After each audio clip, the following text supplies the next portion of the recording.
Bonjour, je suis Maître Giraud, je suis notaire au port et aujourd'hui je vais vous expliquer la vente immobilière.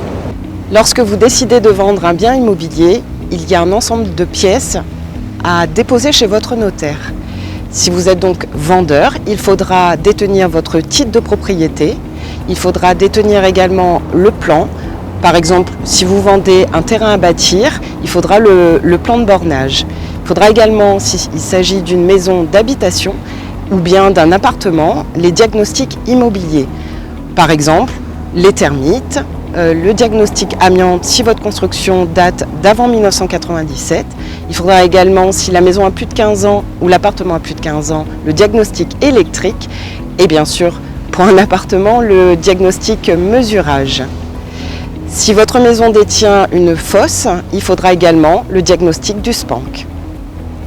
Si votre bien est loué, il nous faudra également la copie du bail et le montant du dernier loyer.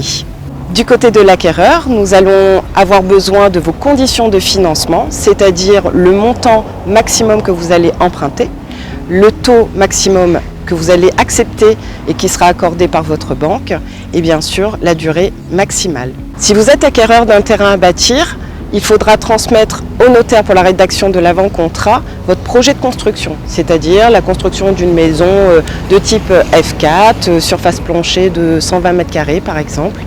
Voilà, ce sont les conditions importantes pour la rédaction de l'avant-contrat. Une fois l'ensemble de ces pièces constituées et transmises au notaire, le notaire pourra donc rédiger une promesse de vente. Ce sera un avant-contrat par lequel le vendeur s'engagera à vendre ou s'il s'agit d'une promesse d'achat, l'acquéreur s'engagera à acheter. Dans tous les cas, cet avant-contrat permettra à l'acquéreur d'aller voir sa banque pour obtenir son financement.